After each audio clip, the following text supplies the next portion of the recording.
Scott, check this out.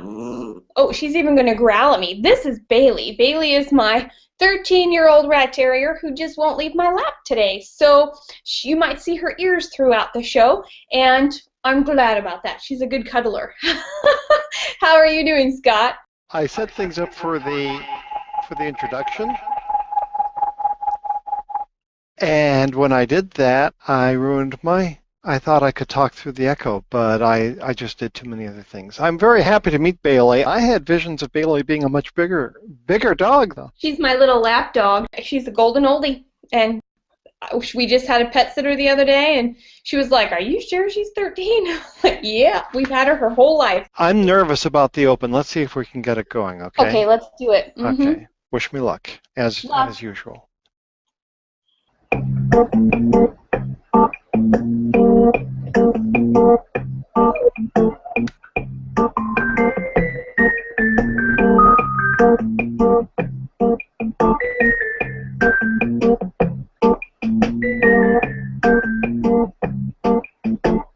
By the title, we were talking about being first. As usual, we've targeted a ginormous topic, and what we're going to do today is we're going to break it down and talk about one piece and hopefully bring a little bit of insight and inspiration to you.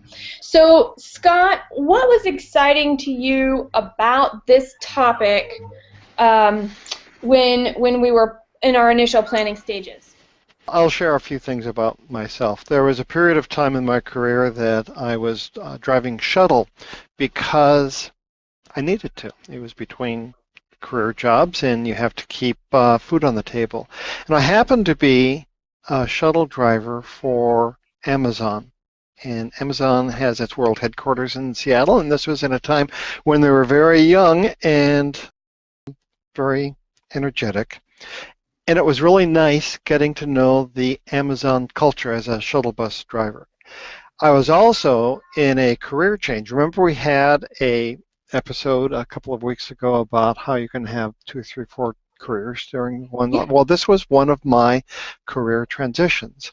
And I was reading up on this new thing about the internet. And one of the things that I read, and I believed at the time and I believe today, is that by and large, it's a winner-take-all when you're on the internet, and people who are organizations that are first have an advantage over all of those who follow. Amazon was the quintessential example of an organization that did that. They, for a long time, did not make a hefty return on their investment. They plowed a lot back into their service and a lot in terms of getting their audience, their customers built up. They even spearheaded free shipping, which was very controversial at the time because that cost a lot of money. Jeff Bezos and his crew was just brilliant because they passed the tipping point, and nobody can touch Amazon in terms of being e-marketing. Others can be in their wake, and others have benefited from it, but they are king of the mountain because they were first and they were overwhelming. That's why I'm excited about it. How about you? I love it. How about I you? am excited about it from a totally different perspective. Obvious. Go figure, right?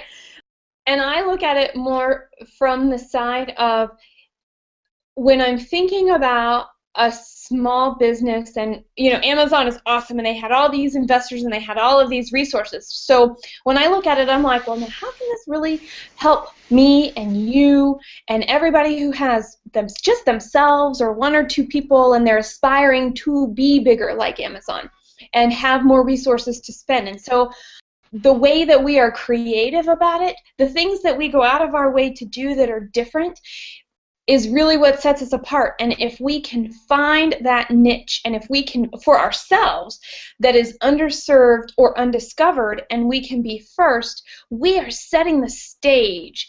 And it's really neat to think about that, because when we get past the shiny, fun part of embarking out on our own, and it's exciting, we have all these things to do, and every day we're energized, and then it's like, I think I still have that energy, and then I think I still have that energy, and then I'm like, this is real work. And if we're like everybody else, we are working 10 times harder than if we're doing something that nobody else is doing. And so when I'm thinking about time and how we're going to allocate that and what we're going to try and do, I like the opportunity, because if I'm going to work that hard, I want to see all of the results, as many as possible for me, and then obviously for you and everybody else that's watching us tonight. So that's why I'm excited about this topic. Well, I've got a question for you. Okay. When does the shiny and fun part kick in? Oh, when does, oh, see. No, I'm kidding. I am me, loving. When did it turn off, and when did it come back? All right. Maybe that was a little bit tortured trying to be funny, because actually there is nothing more fun than doing what we're doing right now, because we love it, and That's right. I think people can tell that, and that's why we will be, and that's why we are successful. That is correct. So now that we know we've talked a little bit about the two perspectives and what we're bringing to the table for tonight's discussion. There is a video that I think sets the stage for looking at the big picture, like what Scott was describing. And so I think I'm ready at this point, Scott, if you are, that we should play that segment. This is one of the more remarkable moments on internet television that I've run across. And it's Mark Schaefer being interviewed by Randy Bowden, and we're talking about being first and being fun and being shiny, and the question arises, what about people who follow us who don't meet that profile? And here's an answer to that it was an eye-opener for me. Now, this is just going to take a moment, all right? So I'm going to turn off my microphone, and then we'll see if this works. Okay.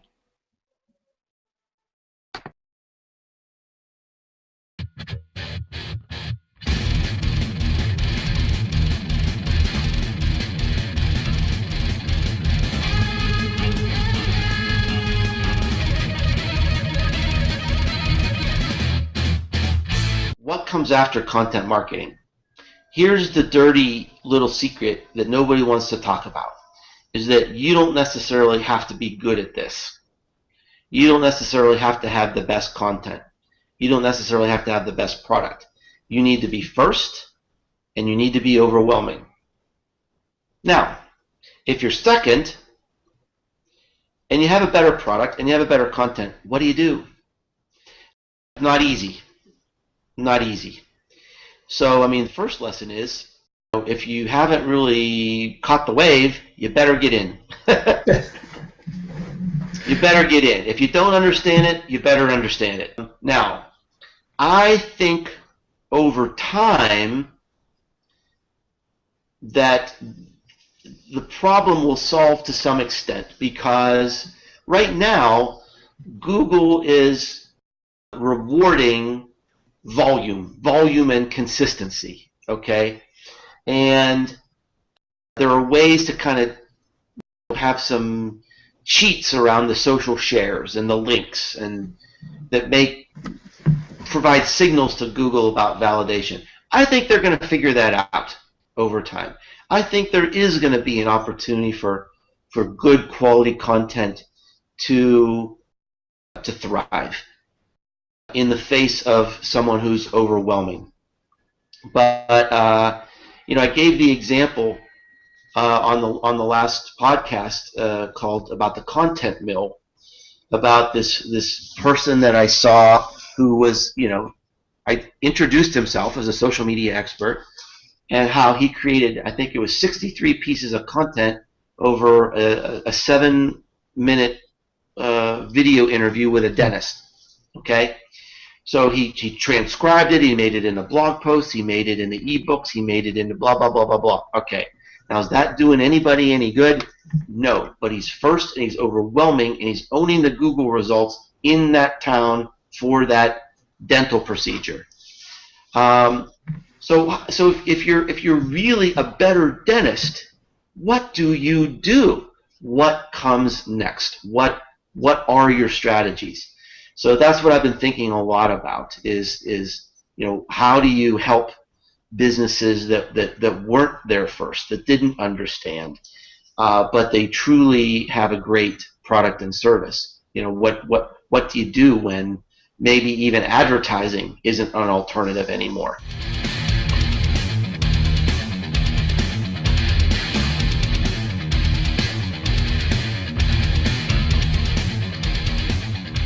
One of the things that I take away from that is that it's an awesome strategy right now. However, I think it applies even beyond content marketing, which is what they were talking about. And by the way, Bowden to Bowden is a fabulous bi-monthly, 2 times a month show, and you should head over to his page if you want to see this whole video. It is worth watching, the whole thing.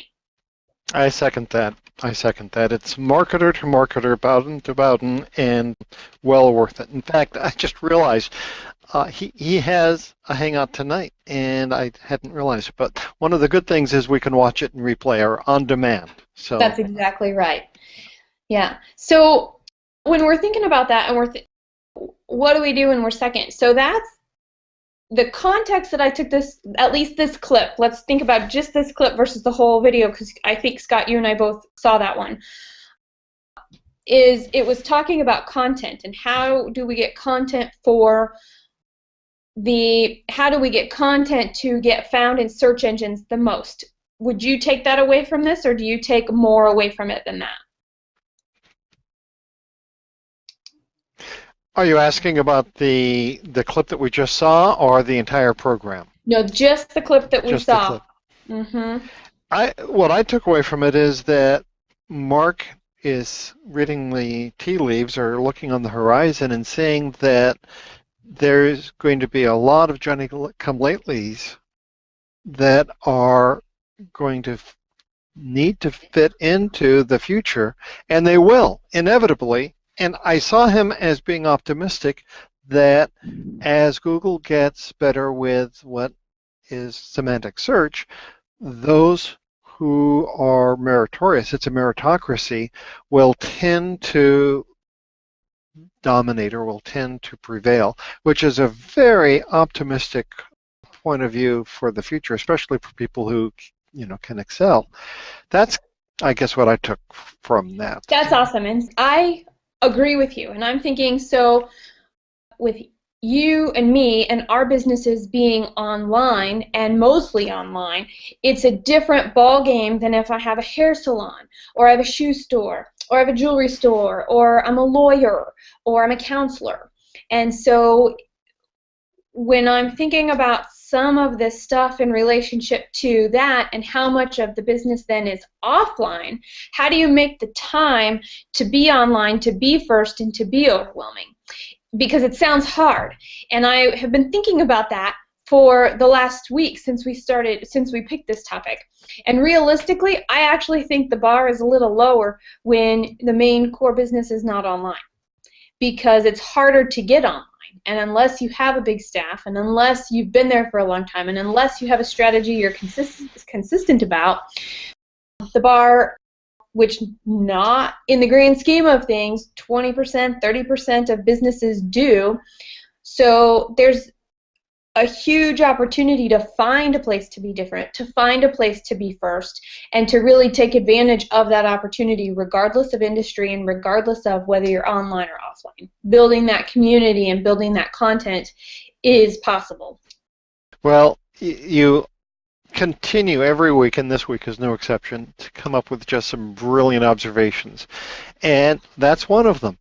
It's simultaneously easier if you're a small person. It's more difficult because it's just harder for a small business person to do it all, and to be online is just one more thing to do, right? So it's more difficult, but it's also easier because the competition is not as great because it's so hard to get online. So it's those few who are able to break through and prioritize. And so to continue to bring it down and to continue to bring it down to earth, Scott found a fabulous video about the pediatric industry, right, Scott? Did I get the industry right? That I think is really going to illustrate our point and some of my other soapbox points of knowing your audience, where are they online, and then finding the opportunity to be first and be different. Oh, and be overwhelming. So once Scott has that cued, we're going to listen to it. And so even though you're going to hear from the pediatric world, see if there's a nugget you can take away to support what you're doing in your business today. I feel like, though, however, with smaller independent pediatric practices, you really we would be running a risk if we weren't out there. Who's having babies right now? That 18 to 30 demographic that we were talking about earlier, who've spent their entire lives on social media, it's where they live. And when one of our docs and I were given a talk at National Children's Medical Center last year, we had a doctor in the audience who didn't have a Facebook page who related a story to us that one of her young moms, one of her patients, said to her point blank to her face, how do you expect us to take you seriously in 2012 if your practice doesn't have a Facebook page? It doesn't make it right, but it makes it real. And that kind of face-to-face small practice relationship building that we see and what we do and what other practices like us do, I think is really integral. We've been telling people when we speak nationally on this, if you're a small pediatric practice and you don't have a social media presence, you are running the risk of making yourself irrelevant. Wowza. So there. So there. Oh, man. What was that reaction of yours? You really, this was very visceral. Yeah, and so if you think about it, it's really funny because I am, for me personally, I am not a huge Facebook fan for business. Not to say I'm right or wrong, it's just where I'm at in my world. And so when I hear something like this, I could replace Facebook with, and by the way, so we all have the ones we love and we all have the ones we don't love in terms of all the networks out there. So replace Facebook as where you need to be and think of it as if your audience is there, you better be there or you're missing out. What you said was exactly right. If your audience is on Facebook, then go with Facebook. When are people on Facebook? They're on Facebook when they're not working or taking breaks from work or multitasking with paying the bills and catching up with friends and doing some other things. What else are you doing when you're paying the bills and catching up with friends? You're organizing doctor visits, you're looking for information on the latest stuff for you and your kids to be healthy, all of those things. So that's where Facebook becomes really important for pediatrics and other people that I would actually say the same would be true for like a salon or a spa. Because when do people do that? Well, we might do it when we're actually supposed to be working, but that's creative avoidance. Realistically, we're doing it when we're not working. And when we're not working, we're on Facebook. Does your pediatrician have a Facebook page, and do you follow? She does. I am so proud of her, and she actually posts to it on a regular basis. She does one more than just having the page to find her and get directions. She actually shares content that would be relevant to me and my family, and one of the reasons we chose her as our practitioner. Yeah, bingo. Yeah. So next time you see her, give her my congratulations. I will. Not that matters. Oh, that's awesome. So to continue to bring it down to the real world, I think that was a really good example. And what the next piece is, we've got our +2 takeaway, and I am sorely missing my, hang on. Oh no, I was not prepared. You can blue box it, and as long as I've got you in the, oh look, oh good. I was like, where did my +2 takeaway card go? Okay. That's what you did. Go That's for it. what I was doing. Yes, okay. So I'm in a blue box, and we're going to jump into our +2 takeaway, which tonight is to think about some things to get us started for how can we be first, how can we be overwhelming, no matter where we are. Be first, be present, and be different. So we're going to look at the who, the what, and the how when it comes to our competition, because we really want to take the time to figure out what they're doing so we know where the opportunity is for us. When we think about our target audience, and I was actually on a call today right a few hours before our show, and one of the things I kept hearing was, well, I want to do this, and I want to do this, and I want to see results. And I kept asking the question, who are you targeting? And who are you targeting? And the answer was, well, everybody. I have so many disciplines, I can adapt to everything. And I was like, okay, yes, you can, but you need a megaphone. And you need a megaphone because just because you know who you're targeting, that you can cover everything.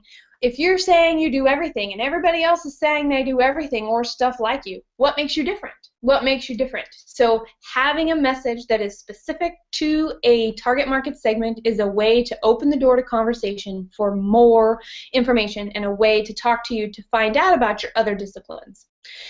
And the more you know, the better. So then we get into the what.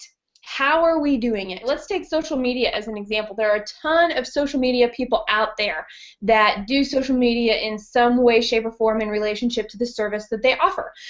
So there are a certain number of tools that help those social media people do different things, whether it's automated or not, whether it's scheduled or not, how are they building the content and what are they doing and what is their staff doing. The technology, the tools, and the programs really are the same at any point in time. They are ever changing and we are always learning, but what we use to get a job done will be a variation on a theme. So the same is true in any industry when we're thinking about being online. If we're all using some semblance of a way to be online, and we're all on a social platform to talk to people, and we're all staying in communication and building a library on our blog, and we're sharing that information out, and we're contributing in communities online, the idea is to keep that conversation open. And then when somebody does business with you, what do they remember when they are done working with you? That is the experience that you are selling and that you should be talking to before they ever start working with you.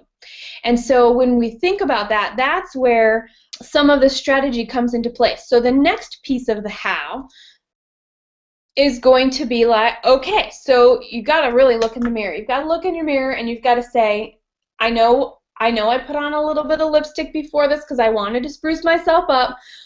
If I take all the lipstick and the makeup off, honestly and truly, do I like the way that I look? Do I like the way that I look? I can honestly say yes. Now, I do this on a regular basis with my business because it's important to reinvent. At the same point in time, if we've never done it, we might be wearing some rainbow glasses where all we see are the pretty rainbows or the shiny objects or something, and we never really get into the reason why we get stuck in our online marketing and our digital strategy. So whatever your factors are, whether it's experience or features or knowledge or whatever, find two factors for each, and two factors to compare, and then take the competitors that you have, 3 or 4, and rank them and see where you honestly rank according to them online, and or I say online for those factors, whether in what they do to engage, how often they put out content, the quality, the are they first? Are they second? Whatever your factors are, by graphing it this way, it gives you a little bit more of that 3-dimensional look rather than just giving, which you could do, just a list. We all have this, we all have this, we all have this, we all have this. Factors will allow you to get into the nuances and actually think about the message versus the features that we have and that we're providing to our people, which takes us to the next how slide, and that is a reminder of the fact that we're supposed to do that, and we close with the fact that taking the time to do that, taking off all the extra stuff and looking in the mirror honestly, gives us the opportunity to be different. It allows us to create the experience that we're selling. It allows us to create a plan around what makes us unique, what everybody else is doing, and what community and target audience might be underserved. Also, it might be an opportunity for an exercise like this is an opportunity to define new products and services to be able to sell and market as well. So be first, focus down, build authority, and you know where the bar is, because whether it's once a month or whether it's 7 a minute, all you have to do is find that bar and be more than that in the focus area that you have found through a differentiation experience. What do you think, Scott? I like the idea of taking two things and comparing them against each other to make it three-dimensional. Mm-hmm. That's great. That's wonderful. Thank you. It's just one way to do it, and it's a little harder, but it makes more opportunities become apparent. I enjoyed this segment very much. Scott, thank you so much for all of your thoughts. And if I were to leave with just a phrase or a word that stuck with me from our conversation, it would be wowza. Okay. Well, that's good. And if there is something that I leave with, there's something that you taught me a couple of shows ago, and that's that if you want to make a big impression, what you do is you get really close to the camera. So, thanks for such a great show. Thanks, Scott. See you, everybody, next week.